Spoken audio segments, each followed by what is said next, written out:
ये क्लास 12 का पहला चैप्टर जीवों में जनन बायोलॉजी है, पहला चैप्टर।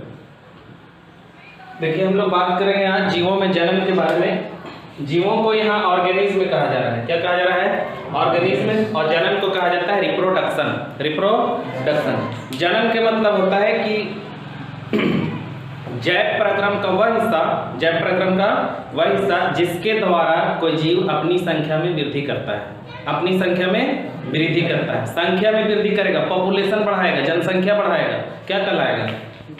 जनन। जनन के मतलब होता है जनसंख्या में वृद्धि करना, पॉपुलेशन को बढ़ा देना। जैसे पहले दादाजी थे, पिताजी हुए, उनके बहुत सारे संख्या बढ़ने लगा, ये सब क्या कहते हैं? जनन। जीवों में जनसंख्या बढ़ाने को क्या कहा जाता है?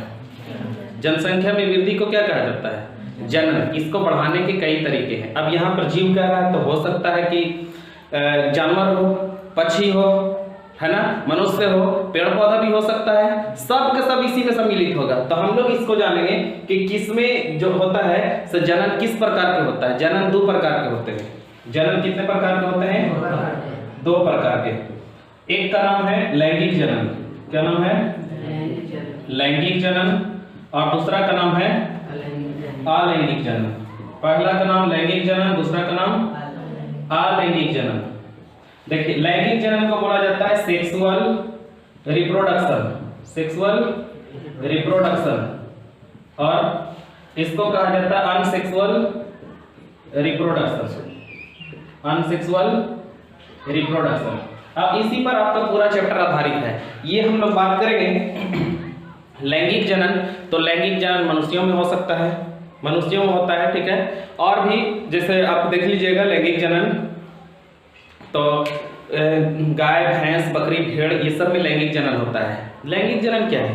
लैंगिक जनन में दो युग्मकों की आवश्यकता होती है। कितने युग्मक?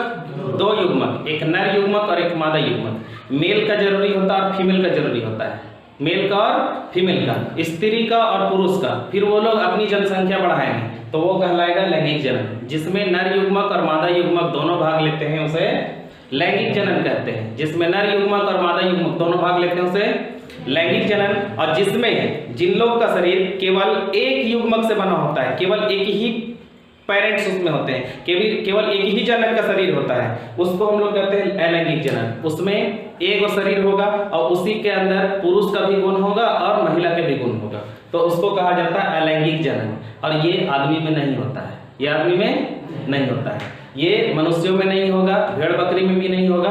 तो भाई किस में होगा हम लोग बात करेंगे। आप लोग को पढ़ाया जाएगा मुकुलन, विखंडन, समझे? ये सब अलैंगिक जनन की विधि है। उसमें कौन कौन सा हो जाएगा? जैसे यीस्ट हो गया, यीस्ट के नाम सुने हैं, कवक हो गया। तो कवक इस समय अलैंगिक जनन होता है। उसमें केवल एक शरीर रहेगा, दो शरीर नहीं रहेगा। जब दो शरीर रहेगा तो क्या कहलाएगा? लैंगिक जनन। लैंगिक जनन के लिए गैमेट की आवश्यकता होती है। गैमेट, गैमेट मतलब युग्मक, गैमेट मतलब, और युग्मक के मतलब होता है जोड़ा। युग्मक के मतलब जोड़ा या जोड़ी, कपल जिसको कहते हैं, ठीक है। क्या कहते हैं उसको? कपल। मतलब कि स्त्री और पुरुष दोनों की जरूरत होता है। गैमेट मतलब युग्मक। युग्मक दो प्रकार के होते हैं, एक होता है शुक्राणु, एक होता है शुक्राणु और दूसरा होता है अंडाणु। शुक्राणु और अंडाणु। युग्मक कितने प्रकार के होते हैं? दो प्रकार के, एक नर युग्मक और एक मादा युग्मक। नर युग्मक और मादा युग्मक। नर युग्मक को शुक्राणु और मादा युग्मक को अंडाणु कहते हैं। शुक्राणु पुरुष में पाया जाता है और अंडाणु स्त्री में पाया जाता है। और ये शुक्राणु और ये अंडाणु के मिलने से ही किसी संतान का जन्म होता है। वो संतान ढेर सारा पूरा दुनिया में ढेर सारा बन जाएगा तो जनसंख्या बन जाएगा, बन जाएगा ना। कौन सा जन्म के कारण बन रहा है? लैंगिक। क्या लैंगिक? लैंगिक कैसे हो रहा है? इसमें जोड़ा, कपल्स भाग ले रहे हैं, दो भाग लेंगे, ठीक है। नर युग्मक और मादा युग्मक दोनों भाग लेगा, क्या कहलाएगा? लैंगिक जनन। केवल एक भाग लेगा, एक पुंजक वाला क्या कहलाएगा? अलैंगिक। उसमें एक ही को शरीर से, उसको नर मादा की किसी को जरूरत नहीं है, अपने शरीर में अपने से फर्टिलाइज हो जाएगा। फर्टिलाइज हो जाएगा, फर्टिलाइज मतलब होता है निषेचन, देखो शुक्राणु और अंडाणु, शुक्राणु की संख्या पुरुष जो स्वस्थ पुरुष है, जो स्वस्थ लड़का है, उसके अंदर शुक्राणु की संख्या लगभग 20 लाख होती है। कितना लाख? 20 लाख होता है शुक्राणु। और अंडाणुओं की संख्या देखिए, अंडाणु तो शरीर के अंदर ऐसे मुख्यतः 2 होते हैं, लेकिन उसका संख्या धीरे धीरे बढ़ने भी लगता है, ठीक है। उसका भी लिमिट नहीं कह सकते हैं कि कितना हो सकता है। तो अंडाणु की भी संख्या बहुत ज्यादा होती है, ये स्त्रियों के अंदर होता है। शुक्राणु किसके अंदर होता है? पुरुषों के अंदर। देखिए शुक्राणु जो होता है और अंडाणु होता है, ये शरीर के आंतरिक क्रिया शरीर के अंदर पाया जाता है। शुक्राणु की संख्या भी असंख्य सकते हैं, अंडाणुओं की संख्या भी असंख्य। जब लाखों शुक्राणु इन अंडाणुओं के साथ साझा करता है, तो उनमें से एक शुक्राणु केवल एक अंडाणु को छेद सकता है, भेद सकता है, ठीक है। तब जाकर एक शिशु का निर्माण होता है। अन्यथा 2 शुक्राणु 2 अंडाणु को विभेदित कर देगा, 2 को भेद देगा, 2 को अंडे को किसी तरह से उसको उसमें अंदर प्रवेश कर जाएगा, तो उससे जुड़वा बच्चा पैदा होता है, ठीक है। ये कौन सी जन्म के अंतर्गत होता है? लैंगिक जन्म। आप सुने होंगे, कभी हम लोग पढ़े थे, पेपर में पढ़े थे, उसमें एक महिला के 53 बच्चे थे, तो उसमें 53 शुक्राणु, अब अंडाणु कितने? तो 53। तो यहाँ से तो फॉल्स हो जाएगा कि 2 ही अंडाणु होते हैं, बहुत सारे अंडाणु होते हैं। अंडाणु भी बहुत सारा होता है, शुक्राणु भी बहुत सारा होता है। और इन लोग जिस प्रक्रिया के द्वारा अपनी जनसंख्या में वृद्धि करते हैं, क्या कहलाता है? जनन। कितने प्रकार के होते हैं जनन? 2 प्रकार के, लैंगिक और अलैंगिक, जिसमें नर और मादा दोनों भाग लेते हैं, लैंगिक जनन। युग्मक कितने प्रकार के होते हैं? 2, नर युग्मक और मादा युग्मक। नर युग्मक के अंदर क्या पाया जाता है? शुक्राणु। शुक्राणु को इंग्लिश में स्पर्म कहते हैं, क्या कहते हैं? और अंडाणु को कहते हैं ओवम। कहीं पर ओवम लिख ले रहेगा, कहीं पर ओवा लिख ले रहेगा, दोनों बात वही है, ठीक है। इनकी संख्या ज्यादा होती है। कभी कभी आप सुनते होंगे ना, किन्हीं का संतान जन्म नहीं लेता है। ये दोनों खराबियां होती हैं, हम पढ़ाएंगे अगला 5वां 6ठा चैप्टर में पढ़ने के लिए मिलेगा। दोनों की खराबी होती है, पुरुष के अंदर और स्त्रियों के अंदर। पुरुष के अंदर जो शुक्राणु होता है, उसका काउंटिंग, संख्या, नंबर बहुत कम हो जाता है, या हो सके कि जो महिला है उसके अंदर जो अंडाणु है, वो अंडाणु पूरी तरीका से, एक फैलोपियन नलिका होता है, फैलोपियन नलिका तक वो अंडाणु पहुंचता ही नहीं हो, वो अंडाणु सही से उसका निर्माण नहीं होता हो, ठीक है। दोनों में खराबी हो सकती है, जांच के द्वारा पता लगाया जाएगा। तो पहले हम बात करेंगे, ये पहला चैप्टर है कि जीवों में जन्म कैसे कैसे होगा। आगे बढ़ते हैं। देखिए शुक्राणु और ये अंडाणु, शुक्राणु और अंडाणु दोनों आपस में मिल जाएंगे, शुक्राणु और अंडाणु आपस में मिल जाएंगे। शुक्राणु के देखो आकार ऐसे बनाइएगा आप लोग, ये शुक्राणु का आकार है और अंडाणु इस तरह से बनेगा, ठीक है। शुक्राणु बहुत छोटा होता है, शुक्राणु, लेकिन अंडाणु बहुत बड़ा होता है। तो इस शुक्राणु का काम क्या रहता है? अंडाणु में किसी तरह जाकर के समा जाए, ठीक है। अंडाणु थोड़ा सा कमजोर रहे, शुक्राणु थोड़ा सा मजबूत रहे, समझ में आ रही बात? तो उस शुक्राणु का होगा, अंडाणु के अंदर प्रवेश कर जाएगा, और जैसे ही प्रवेश कर जाएगा, इस शुक्राणु इसके अंदर जैसे ही प्रवेश करेगा ना, तो अंडे को पूरी तरह से फाड़ देगा। तो उसमें क्या मिल जाएगा? शुक्राणु। शुक्राणु और अंडाणु यानी नर युग्मक और मादा युग्मक, ये दोनों आपस में मिल गए हैं। मिलना को कहा जाता है संगलन। मिलना को क्या कहते हैं? संगलन। तो नर युग्मक शुक्राणु और मादा युग्मक अंडाणु के संगलन को निषेचन कहा जाता है। क्या कहा जाता है? निषेचन। इंग्लिश में कहते हैं फर्टिलाइजेशन। फर्टिलाइजेशन मतलब क्या होता है? निषेचन। कोई भी किसी के बीच में कोई स्त्री हो यानी कि फीमेल हो और एक मेल हो, उन लोग के बीच के जो रिलेशन है, female and male, relation between female and male is called fertilisation. ये निषेचन कहलाता है। कोई भी स्त्री या कोई भी पुरुष, उन लोग को युग्मक यानी नर युग्मक और मादा युग्मक आपस में मिल जाएगा और संगलन कर जाएगा, तो उसको क्या कहा जाएगा? निषेचन कहलाएगा। और जब निषेचन हो जाता है तभी शिशु का निर्माण होता है, अन्यथा नहीं होता है। लेकिन इतना भी आसान नहीं कि शुक्राणु अंडाणु से कब मिलेगा, इसका भी बहुत सारा अवधि होता है, काल होता है, ठीक है। अभी हम अवधि की भी बात करते हैं, बहुत लॉन्ग चैप्टर है। फिलहाल अलैंगिक जन्म को भी बाद में पढ़ेंगे। यहाँ पर देख लो अवधि। अवधि को टाइम कहते हैं। क्या कहते हैं? टाइम। अवधि, जिसको समय भी कहा जाता है, अवधि, टाइम। ठीक है। जिंदगी के हर आदमी का, हर जीव का अपना अपना अवधि होता है, जीवन काल होता है। ठीक है। इसी तरह से इन लोग का भी, शुक्राणु और अंडाणु का भी काल होता है। काल मतलब क्या? समय। जीवन अवधि, जिससे हम लोग बात करें जीवन अवधि किसे कहते हैं? जन्म से लेकर उसके प्राकृतिक मृत्यु तक के काल को या अवधि को जीवन अवधि कहते हैं। क्या कहते हैं? जीवन अवधि, जिसको लाइफ टाइम कहा जाता है ना, जीवन अवधि, लाइफ का टाइम। जीवन अवधि कब कहेगा? किसी का जन्म हुआ, उससे लेकर के उसका प्राकृतिक मृत्यु, मतलब नियति उसको किसी तरह से मार दे। अब वो जा रहा है कहीं पर, उसको दुर्घटना हो गया, तो ये प्राकृतिक मृत्यु नहीं है। जा रहा है वो 10 साल का 20 साल का हो गया है, तो इसको हम लोग प्राकृतिक मृत्यु नहीं कहते। प्राकृतिक मृत्यु कहा जाता है, हाँ भाई कम से कम एक आदमी है तो 60 साल 70 साल 80 साल जी ले, उसको प्राकृतिक मृत्यु के अंदर। किसी जीव के जन्म से लेकर उसके मृत्यु तक की अवधि को क्या कहते हैं? जीवन अवधि कहते हैं। और जीवन अवधि, तोता बाबू 140 साल जीता है। तोता की जीवन अवधि, तोता का 140 साल मायने रखता है ना? तोता कितना साल? 140 साल। बिल्ली लगभग जीती है 35 से 40 साल बिल्ली।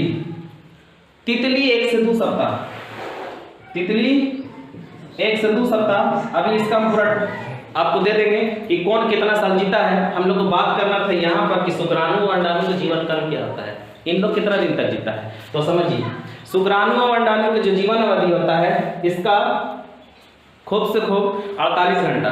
कितना घंटा? 48 घंटा तक जीवित रहेगा। ठीक है। कितना घंटे तक जीवित रहेगा? 48 घंटा तक। महिला के अंदर जो अंडाणु बनता है ना, वो अंडाणु बनने का टाइम होता है, उसके लिए पहले महिलाओं के शरीर में 28 दिन का एक चक्रीय चलता है, एक चक्र चलता है, जिसे मासिक चक्र कहते हैं। उसको ऋतुस्राव चक्र कहा जाता है, उसे मेंस्ट्रुअल साइकिल कहा जाता है, एमसी कहा जाता है, पीरियड कहा जाता है। ठीक है। इन सब कई नामों से, मासिक धर्म, रजोधर्म, ये कई प्रकार से नाम से उसको जाना जाता है। मासिक चक्र को कई नाम से जाना जाता है। ठीक है। आपका किताब में मासिक चक्र अगर लिखता है तो ठीक है, नहीं तो फिर लिखेगा ऋतुस्राव चक्र, ऋतुस्राव चक्र। इसको मेंस्ट्रुअल साइकिल कहते हैं, मेंस्ट्रुअल साइकिल। मेंस्ट्रुअल साइकिल 28 दिनों का होता है। कितने दिनों का? 28 दिन का। जिन स्त्रियों के अंदर 28 दिन का मेंस्ट्रुअल साइकिल होता है, वो बिल्कुल फिट रहती हैं, बिल्कुल स्वस्थ उनका शरीर है, किसी तरह से रोग नहीं है। लेकिन वो स्त्रियां भी स्वस्थ हैं जिनका 30 डेज, 30 दिन का मेंस्ट्रुअल साइकिल होता है, वो लोग भी स्वस्थ हैं। किन्हीं का 32, 34, 35, 36 दिन, उससे अगर ज्यादा हो जाता है तो निश्चित है कि उनका मासिक चक्र गड़बड़ाया हुआ है। और गड़बड़ाने के कारण उनको, अगर वो लोग निषेचन करना चाहे, वो लोग संतान उत्पत्ति करना चाहे, जनन करना चाहे, जनसंख्या में वृद्धि करना चाहे, तो हो जाएगी प्रॉब्लम। प्रॉब्लम यहीं से खड़ा हो जाता है। समझ में आ रही बात? तो ऋतुस्राव चक्र, स्त्रियों में ऋतुस्राव चक्र होता है, कितने दिनों का होता है? 28 दिनों का। 28 दिनों का। कितना दिनों का? 28 दिनों का। गाय हो गया, भेड़ हो गया, भैंस हो गया, बकरी हो गया, इन लोग में भी चक्र पाया जाता है, लेकिन उन लोगों में मासिक चक्र, ऋतुस्राव चक्र नहीं। जानवरों में जो होता है ना, वहां पर देखिए तो आ रहा है ना सब कुछ, देखिए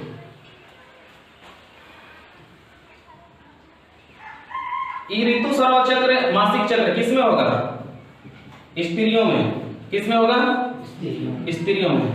भेड़, बकरी, गाय, ये सब, भैंस, इसमें भी चक्र होता है। एक प्रकार का चक्र होता है, उसको मध चक्र कहते हैं। क्या कहते हैं उसको?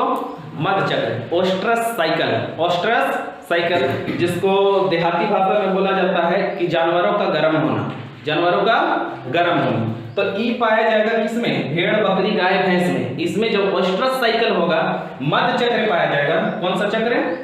मध चक्र। तो इस मध चक्र के अंतर्गत भेड़, बकरी, गाय, भैंस पूरी तरह से वो लोग गर्म हो जाते हैं। ठीक है। और इस प्रकार के चक्र को क्या कहा जाता है? मध चक्र, ओस्ट्रस साइकिल। ओएस्ट्रस साइकिल। तो हम लोग यहाँ से पता चलता है कि जीवों में जनन करने के लिए, जीवों में जनन करने के लिए, जनन मतलब वृद्धि, किसका वृद्धि करना? जनसंख्या में वृद्धि करना। जनन मतलब क्या? जनसंख्या में वृद्धि करना। तो जनसंख्या में वृद्धि करने के लिए निश्चय है कि उसमें कोई न कोई एक चक्र चलता है, चाहे वो जानवर हो चाहे वो इंसान हो, है ना, दोनों में कोई न कोई चक्र चलता है। ये स्त्रियों का जो मासिक चक्र, जिसको ऋतुस्राव चक्र कहा जाता है, कई नामों से जाना जाता है। आपको किताब में ऋतुस्राव चक्र और मेंस्ट्रुअल साइकिल से कंप्लीट हो जाएगा ये पहला चैप्टर। देखिए, इस चक्र के दौरान क्या होगा कि महिलाओं के शरीर में मान लीजिए कि 28 दिन का चक्र है। कितने दिन का चक्र है? 28 दिन का। तो उसका ठीक आधा, उसका ठीक बीचों बीच 14 दिन होगा। कितना दिन होगा? 14 दिन। तो 14वें दिन मासिक चक्र में क्या होता है कि महिला के शरीर में, देखिए यहीं पर ये फैलोपियन नलिका है, ठीक है। यहां से देखो, ये राइट वाला साइड में, यहां पर अंडाणु बनते हैं। क्या बनते हैं? अंडाणु। ये अंडाणु अपना निकल करके और इस फैलोपियन नलिका के पास तभी पहुंचती है जब उसका ठीक बीच का भाग यानी ठीक आधे दिन यानी ठीक 14वें दिन फैलोपियन नलिका तक पहुंच जाता है। मतलब 28 दिन का चक्र है तो ठीक 14वां दिन, 30 दिन का है तो ठीक 15वां दिन, 32 दिन का है तो ठीक 16वां दिन। लेकिन आपको सिर्फ पढ़ना है 14वां दिन, क्योंकि किताब 28 दिन को परफेक्ट मानता है, ठीक है। तो उसमें क्या होगा कि अंडाणु निकल करके सीधा कहां तक पहुंच जाएगा? फैलोपियन नलिका तक। कहां पहुंच जाएगा? अब उस फैलोपियन नलिका तक रहेगा तो इसको अंडाणु को उसका टाइम होता है, ठीक है। 4-5 दिन तक कम से कम वो जिंदा रहेगा अंडाणु, 4-5 दिन तक। और शुक्राणु कम से कम 48 घंटा, तो 2 दिन कम से कम। इस शुक्राणु अगर मान लीजिए कि उस अंडाणु को मिल जाता है और शुक्राणु अंडाणु को भेदने में सफल हो जाता है तो निषेचन हो गया। क्या हो गया? निषेचन। और जब निषेचन हो गया तो उस महिला के शरीर में अब शिशु बनना प्रारंभ हो गया। अब शिशु बनना प्रारंभ हो गया तो जनन हो गया। लेकिन इसमें कौन सा जनन हुआ? लैंगिक जनन। क्योंकि लिंग 2 प्रकार के होते हैं, स्त्रीलिंग और पुल्लिंग। तो लिंग का संबंध था, ठीक है, जिसके कारण जनन हुआ। जनन क्या कहलाएगा? लैंगिक जनन कहलाएगा। क्या कहलाएगा? लैंगिक जनन। अब लैंगिक जनन से संबंधित कुछ और सवाल है। पहले अलैंगिक जनन की बात भी कर लेते हैं, फिर आपसे सवाल रहेगा मेरा, हम अभी सवाल कर देते हैं कि लैंगिक जनन की तुलना में अलैंगिक जनन, लैंगिक जनन और अलैंगिक जनन में दोनों में सबसे ज्यादा फायदा किससे है? कौन सा जनन बढ़िया है, कौन सा हानिकारक है? हम इसके बाद अलैंगिक जनन पढ़ाने के बाद फिर से बताते हैं। पहले लैंगिक जनन में समझिए कि अगर एक शुक्राणु एक अंडाणु को भेदता है तो एक बार में कितने संतान जन्म देगी? अक्सर दुनिया में देखिएगा तो एक जन्म लेता है ना।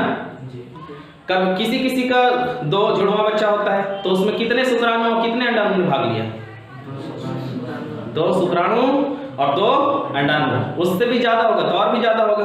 अभी जल्दी में एक न्यूज दे रहा था, उसमें था ना कि ये इतिहास में कभी कभी ऐसा होता है कि जुड़वा बच्चा पैदा हुआ था कि एक 2021 में पैदा हुआ, एक 2022 में पैदा हुआ, और भी जुड़वा बच्चा है। कैसे पॉसिबल होगा? अभी जल्दी में कल दैनिक जागरण वाला छाप लेता है हेडलाइंस में, कैसे पॉसिबल होगा? जुड़वा बच्चा पैदा हुआ एक 2021 में, एक 2022 में,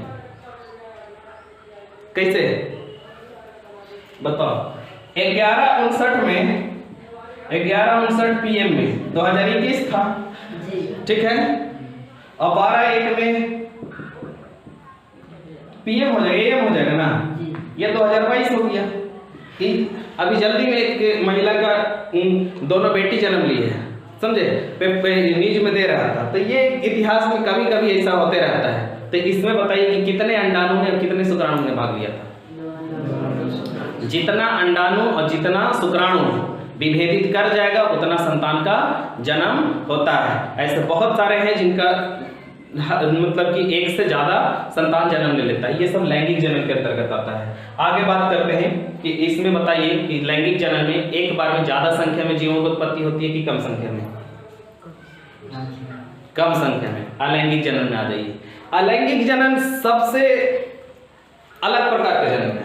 इसमें एक पुंजक होता है, एक पुंजक। एक पुंजक का मतलब होता है केवल एक जनक, केवल एक जनक। जनक के मतलब होता है माता पिता वो खुद है, उसको और बाहर से किसी चीज की जरूरत नहीं है। लेकिन यहाँ एक स्त्री है, एक अगर फीमेल है तो उसको मेल की जरूरत है, मेल है तो फीमेल की जरूरत है, तब रिप्रोडक्शन होगा। लेकिन इसमें जो होता है केवल एक पुंजक होता है जिसको जनक कहते हैं। क्या कहते हैं? जनक। एक जनक होता है, इसका शरीर खुद का बनल रहता है, जिसे हम ले लेते हैं अमीबा। क्या ले लेते हैं? अमीबा, पैरामीशियम, यीस्ट, ये सब पढ़ने के लिए मिलेगा। इन सब का जो शरीर होता है ना, इसमें फीमेल और मेल दोनों का गुण मौजूद रहता है। तो बताइए बाहर से इसको फीमेल या मेल का जरूरत पड़ेगा कि नहीं पड़ेगा? इसमें गैमेट की आवश्यकता पड़ती है कि नहीं पड़ती है? गैमेट मतलब क्या होता है? तब गैमेट मतलब क्या? युग्मक। युग्मक दो कौन कौन? नर युग्मक और मादा युग्मक। बताइए अलैंगिक जनन में गैमेट की आवश्यकता होती है या नहीं होती है? नहीं होती है। कितने शरीर उसमें भाग लेते हैं? केवल एक। और यही कारण है कि अलैंगिक जनन वाले ये अपना मन से जितना इन लोग के बिंदास, जितना इन लोग को जनसंख्या पैदा करना होता है ना, हद से ज्यादा कर लेते हैं। जब मच्छर आपको लगेगा ना, एक मच्छर का मार दीजिएगा तो फिर तुरंत आ जाएगा, फिर मैक्सो जलाओ, तो फिर ये जलाओ, वो जलाओ, ऐसे जलाओ। भाई इतना उस समय क्या है, क्या कौन सा जनन? अलैंगिक जनन। अलैंगिक जनन वाले जो जीव होते हैं वो एक से बहुत ज्यादा होते हैं। एक से कीड़ा मकोड़ा सब किसका है? अलैंगिक जनन। अलैंगिक जनन वाला का संतान बहुत ज्यादा होता है, क्योंकि वो अपनी इच्छा से जितना चाहता है उतना होता है। इसमें देखो मेल और फीमेल के अपनी इच्छा से होगा ना। हमारे यहाँ एगो नारा चलता है, हम दो हमारे दो, छोटा परिवार सुखी परिवार। तो ये अपनी इच्छा से न कर रहा है। अगर मान लो कि कोई ऐसा दंपति है, दंपति मतलब होता है परिवार, कोई दंपति जो बड़ा एजुकेटेड हो, अब वो चाहते हो कि अगर जनसंख्या ज़्यादा हो जाएगा, हम खिलाएंगे पिलाएंगे कैसे, हम उनका पालन पोषण कैसे करेंगे, हम पढ़ाई लिखाएंगे कैसे। तो उन लोग सोचेगा कि नहीं चलो 2 बच्चे ठीक है, एक बेटा एक बेटी ठीक है ना। तो वो बेटा बेटी अगर मान लो तो वो अपनी इच्छा से ना चाह रहा है। एक चीज और था इसमें, बेटा पैदा होता है और बेटी पैदा होती है। जनसंख्या वृद्धि करने के लिए 2 उपाय हैं। बेटा पैदा होने के लिए क्या होता है कि ठीक 14वां दिन, ठीक अंडाणु कहाँ पहुंचती है? फैलोपियन नलिका तक। कहां तक? फैलोपियन नलिका तक। उसको अगर ठीक 14वें दिन अगर शुक्राणु मिल जाता है तो बेटा पैदा होने के चांसेस ज्यादा रहते हैं, क्योंकि पुरुष के अंदर और महिला के अंदर टोटल 46 क्रोमोसोम होता है। कितना क्रोमोसोम? 46 क्रोमोसोम मतलब गुणसूत्र। कितने गुणसूत्र? 46 गुणसूत्र। जब फर्टिलाइज होते रहता है, अंडाणु शुक्राणु से मिलते रहता है, तो 23 क्रोमोसोम पुरुष का और 23 क्रोमोसोम स्त्री का, तो टोटल बच्चा में कितना चला जाएगा? 46। इसको अर्ध गुणसूत्री कहा जाता है। कितने क्या कहा जाता है? अर्ध गुणसूत्री। देखो 23 पुरुष का जो गुणसूत्र होता है वो X और Y होता है, महिला का होता है X और X। हर पुरुष के अंदर 46 क्रोमोसोम और हर महिला के अंदर कितना क्रोमोसोम? 46 क्रोमोसोम। जब अर्धसूत्री विभाजन होगा तो 23 गो क्रोमोसोम पुरुष का और 23 गो क्रोमोसोम स्त्री का।